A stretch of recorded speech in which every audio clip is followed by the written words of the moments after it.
Hello student, welcome online classes. कक्षा 11 राजनीति विज्ञान नवंबर की फर्स्ट वीक में जब हमारी ऑनलाइन क्लासें थी, उसके बाद उस क्लास में हमने केंद्र राज्य संबंध, अनुसूचियां, राज्यों से किस प्रकार से और केंद्र से किस प्रकार से शासन गतिमान होता है, ये भी हमने बहुत अच्छे से पढ़ा था। राज्यपाल किस प्रकार से केंद्र के सहयोग के साथ राज्य को संवैधानिक प्रधानता प्रदान करता है, ये भी हमने पढ़ा था। आज हम पढ़ेंगे कि राज्य स्वायत्ता का मतलब स्वतंत्रता या यूं कहें ज्यादा अधिकार किस प्रकार से चाहता है, केंद्र की तुलना में वह भी स्वतंत्रता चाहता है। हम जानते हैं कि भारत में राज्यों का संघ है। क्या है? राज्यों का संघ। ये बात हमने बहुत डिटेल से पढ़ी थी। और सभी राज्य मिलकर एक प्रबल केंद्र की स्थापना करते हैं। केंद्र सबको साथ लेकर चलता है, यानी कि केंद्र का नेतृत्व होता है। लेकिन राज्य क्या चाह रहे हैं कि केंद्र के नेतृत्व में जो ताकत है उसमें क्या आनी चाहिए, कमी आनी चाहिए, या फिर सिमिलर ताकत हमें भी मिलनी चाहिए, जैसे अमेरिका जैसी व्यवस्था हो जाए। या राज्य बहुत सारे प्रकार की मांगे रख रहे हैं जिससे क्षेत्र विशेष का विकास क्या हो सकता है, ज्यादा हो सकता है। कुछ फैक्ट्स देखते हैं हम। देश आजाद हुआ 15 अगस्त 1947 को। भारत को क्या मिली? आजादी मिली। 26 जनवरी 1950 को हमारा क्या हुआ? संविधान क्या हुआ? लागू हुआ। पहला आम चुनाव जो हुआ वो था 1952 में। पहला आम चुनाव कब हुआ? 1952 में। अब यहां पर देखें, भारत में 14 राज्य और 6 केंद्र शासित प्रदेश शुरुआत में थे, जो आज किस में बदल गए हैं? 28 राज्य और 8 केंद्र शासित प्रदेशों में बदल गए हैं। अब आप देखें, 14 राज्य किस में बदल गए हैं? 28 राज्यों में बदल गए हैं। और 6 जो केंद्र शासित थे वो पहले 9 हुए, फिर बाद में 8 हो गए। अब आप देखें, ये राज्य नए बनाए गए हैं, केंद्र शासित भी क्या बनाए गए हैं? नए बनाए गए हैं। लास्ट जो राज्य हमें याद है बना था, वो बना था तेलंगाना।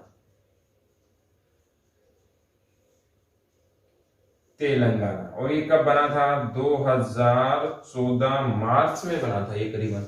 और ये बनाया किसने था? यूपीए गवर्नमेंट ने बनाया था। यूपीए गवर्नमेंट का मतलब श्रीमान मनमोहन सिंह जी, जो भारत के कांग्रेस पार्टी के सहयोगी थे या कांग्रेस पार्टी के लीडर थे, भारत के प्रधानमंत्री थे, उनके नेतृत्व वाली सरकार ने ये तेलंगाना राज्य अलग बनाया था। यूपीए का पूरा नाम क्या है? Union progressive alliance. इसको हिंदी में अगर देखें तो संयुक्त प्रगतिशील गठबंधन इसका पूरा नाम है। अंग्रेजी में देखें तो यूनियन प्रोग्रेसिव अलायंस इसका नाम है। और हिंदी में देखें तो संयुक्त प्रगतिशील गठबंधन है। इसमें सबसे बड़ा दल कौन सा है? कांग्रेस। और बाकी इसके क्या हैं? सहयोगी। और ये इस दल की सरकार कब से कब रही भारत में? 2004 से 14 तक ये रहे। बाद में मोदी जी कंटिन्यू है ही, उससे पहले भी बहुत बार इसकी सरकार आई है। तो हम देख रहे हैं, जब देश आजाद हुआ, ये डेट आपको याद रखनी है, 15 अगस्त 1947 को आजादी मिली, भारत आजाद हुआ था। 26 जनवरी 1950 को देश का संविधान लागू हुआ। ये ऐतिहासिक दिन था, ये बात हम कर चुके थे। लाहौर वाले अधिवेशन के कारण, लाहौर अधिवेशन रावी नदी के तट पर 1930 में पहली बार भारत का तिरंगा रात्रि में फहराया गया था, यानी कि पहला आजादी का उत्सव 1930 26 जनवरी को मनाया गया था। इस ऐतिहासिक दिन के कारण ही 26 जनवरी को हमारा संविधान लागू हुआ था। पहला आम चुनाव यानी कि भारत में पहला प्रधानमंत्री का जो चुनाव हुआ वो चुनाव मतदान के माध्यम से 52 में हुआ।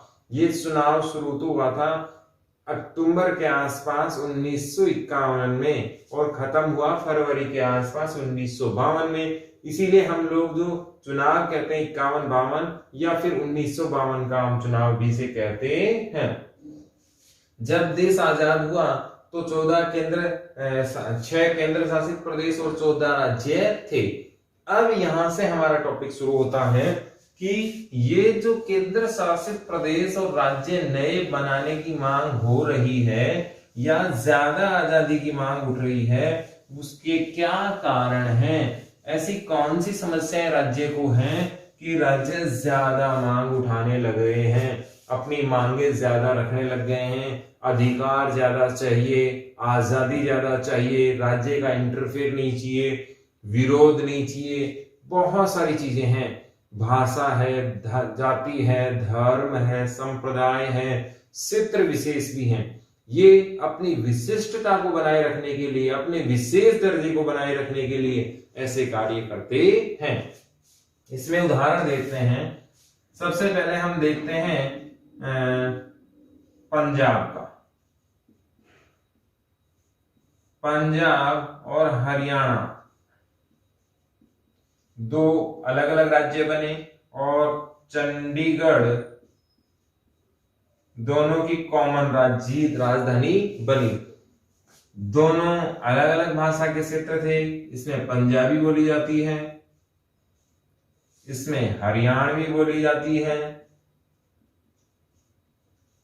और आप जानते हैं कि जब 60 के दशक में ये दोनों राज्य अलग हुए तब से ही दोनों का डेवलपमेंट जबरदस्त तरीके से हो रहा है। बहुत शानदार विकास इन दोनों राज्यों ने किया है।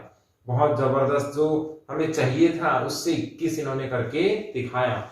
लेकिन हर जगह ऐसा नहीं हुआ। जैसे फॉर एग्जांपल हमने 2000 में 3 राज्य बनाए, छत्तीसगढ़, उत्तरांचल और पूर्वांचल। इसे छत्तीसगढ़, उत्तराखंड और एक और था, 3 राज्य ऐसे बने थे। और इन तीनों राज्यों को अगर विकास की दृष्टि से देखें तो वो रिजल्ट्स हमें नहीं मिले जो वास्तव में मिलने चाहिए थे। और ऐसे ही बहुत सारे राज्य विखंडन की मांग अभी भी उठ रही है।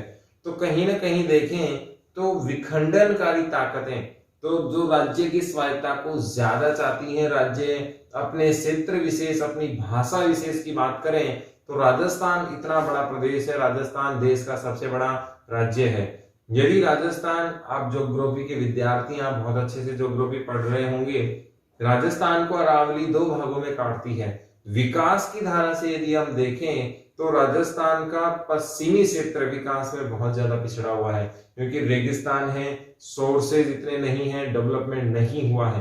तो विशेष राज्य के दर्जे की मांग यहाँ पर हो सकती है और हो भी रही है। मरु प्रदेश की मांग यहाँ हो रही है। पूर्वी क्षेत्र की बात करें तो बहुत संपन्न है, नदियां हैं, संपन्नता है, खेती है, विकास बहुत ज्यादा है। तो कहीं ना कहीं राज्य कितने बनाए जा सकते हैं, ये भी एक बड़ा सवाल है। जैसे राज्य बांटते ही चले गए तो इसमें बहुत सारा पैसा खर्च होता है, संसाधन खर्च होते हैं और ये संसाधन इतने ज्यादा भारी पड़ेंगे कि फिर राज्य के कहीं ना कहीं विकास में क्या आ जाएगी, बाधा आ जाएगी। आप जानते हैं विधानसभा भी चाहिए, सचिवालय भी चाहिए, मंत्रियों की व्यवस्था भी चाहिए, सुरक्षा भी चाहिए, राज्य प्रशासन को चलाने के लिए सारे कार्य चाहिए। और ये इतनी बड़ी मात्रा में राज्य बनाना पॉसिबल नहीं है। लेकिन राज्य की मांग क्यों उठ रही है, ये बात हमारे समझ में आ गई। भाषा के आधार पर अलग अलग होना चाहते हैं, जाति के आधार पर अलग अलग होना चाहते हैं, संस्कृति सभ्यता के आधार पर अलग होना चाहते हैं, और वे चाहते हैं कि हमारे लोग एक छोटा समूह बने जिससे विकास का ज्यादा आकलन हो सके, विकास ज्यादा अच्छी तरीके से हो सके। यहाँ दूसरा काम ये भी है, बहुत सारे क्षेत्रों में हम देखते हैं कि क्षेत्र भी ज्यादा बड़ा रह जाता है। क्षेत्र ज्यादा बड़ा होने से राजधानी से उस पर मॉनिटरिंग करना आसान काम नहीं है। इसीलिए छोटे क्षेत्र यदि हो तो विकास क्या होगा, ज्यादा अच्छा होगा। यहाँ ये भी मांग रखी जा रही है। तो क्षेत्र विशेष की स्वायत्तता क्यों चाहिए, आजादी क्यों चाहिए, ये तो हमने देख लिया। इसके बाद एक एक करके हम बिंदु देखते हैं। स्वायत्तता की मांग के कारण क्या क्या हैं। शक्ति विभाजन राज्यों के पक्ष में ये लाना चाहते हैं। हम जानते हैं सत्ता का ऊर्ध्वाधर बंटवारा, सत्ता का ऊर्ध्वाधर बंटवारा क्या कहलाता है, संघवाद कहलाता है। सत्ता का ऊर्ध्वाधर बंटवारा क्या कहलाता है, संघवाद कहलाता है।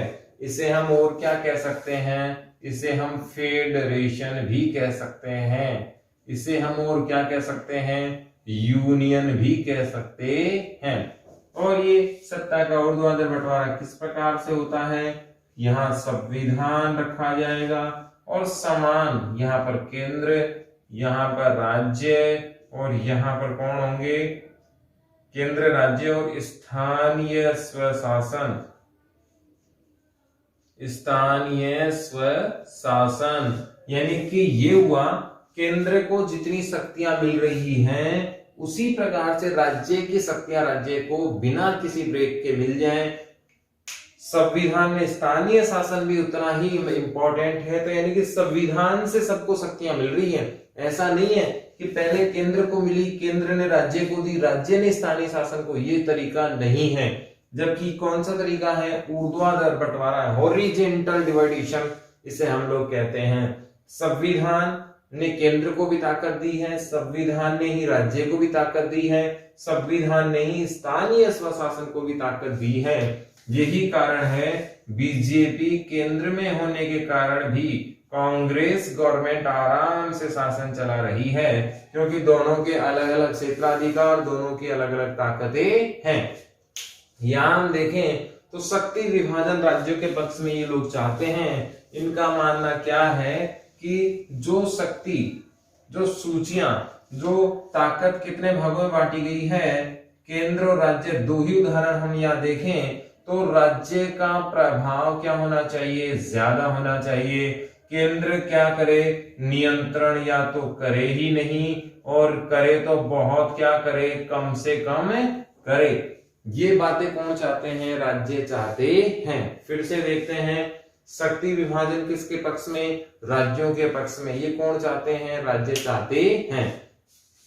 केंद्र राज्य संबंधों को देखें तो दोनों के अधिकार अलग अलग हैं, दोनों की सरकारें अलग अलग हैं, दोनों के शासन अलग अलग हैं, दोनों के कार्य एक अलग अलग इंडिपेंडेंट हैं। केंद्र आपातकाल से लेकर सभी कामों में राज्य का भी नेतृत्व करता है, राज्यों को मिलकर देश बना है। राज्य चाहते हैं कि हमारे ऊपर या तो नियंत्रण हो ही नहीं, और हो तो बहुत कम मात्रा में हो।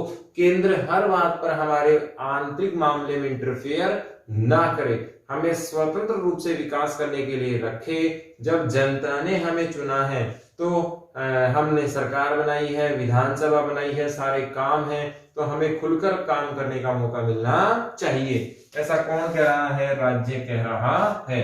इसमें विशेष नाम किसका है, तमिलनाडु का है, पश्चिमी बंगाल का है, पंजाब का है। पश्चिमी बंगाल में तो अभी देखा ही हमने, ममता दीदी बहुत सारे कानूनों को मानने से क्या कर देती है, इनकार कर देती है। ममता बनर्जी, कई बार तो ऐसा भी लगा कि जो केंद्र के अधिकारी वहां गए, ईडी, इंफॉर्मेशन डायरेक्शन, जो कहीं ना कहीं इनकम टैक्स से संबंधित होते हैं, आर्थिक अनियमितता के जांच करते हैं, केंद्रीय रिजर्व बल, तो इन लोगों को पश्चिमी बंगाल में नहीं जाने दिया गया, लोकल स्थानीय शासन ने। तो ऐसा लगा कहीं ना कहीं वो देश का हिस्सा है भी या नहीं, क्योंकि मुख्यमंत्री केंद्र के अधीन है और केंद्र में संघवाद में हर हाल में आपातकाल में विधानसभाएं हटाई जा सकती हैं, मुख्यमंत्री हटाया जा सकता है, और स्थानीय शासन राष्ट्रपति के अधीन हो सकता है। ये क्लियर कट हमने पढ़ा था। भाग 18 संविधान का भाग 18 में क्या है, आपातकालीन सूचियां हैं, और अनुच्छेद 356 इस बात का उल्लेख करता है कि राज्यों में क्या लगाया जा सकता है, राष्ट्रपति शासन लगाया जा सकता है। किसकी अनुशंसा पर, राज्यपाल की अनुशंसा पर, या प्रशासन ना चलाने के अनुशंसा पर, या संविधान के अनुसार शासन ना चलने पर यह व्यवस्था की जा सकती है। आपातकाल से संबंधित भाग कौन सा है, 18वां भाग है। अनुच्छेद कौन सा है, 356 है। इसमें क्या है, राष्ट्रपति शासन की व्यवस्था की गई है। तो स्वायत्तता की मांग राज्य क्यों कर रहे हैं, क्योंकि राज्य क्या चाहते हैं, विभाजित शक्ति विभाजन में अपना हिस्सा ताकतवर चाहते हैं कि हमें ताकत क्या मिले, ज्यादा से ज्यादा मिलनी चाहिए। इसमें आगे देखें, राज्य कह रहे हैं कि हमें भी अलग से कोई ऐसे डिपार्टमेंट दें जिस पर केंद्र का कोई नियंत्रण ना हो। हम जानते हैं अभी वर्तमान में जीएसटी चल रही है। जीएसटी का मतलब है वस्तु व सेवा कर, गुड्स एंड सर्विस टैक्सेज। अगर हम देखें तो केंद्र एकीकृत कर व्यवस्था है, ये पूरे देश में एक ही व्यवस्था है। अब इसे राज्य लेगा, केंद्र लेगा, केंद्र एकत्रित होने के बाद केंद्र ही राज्य को बांटेगा।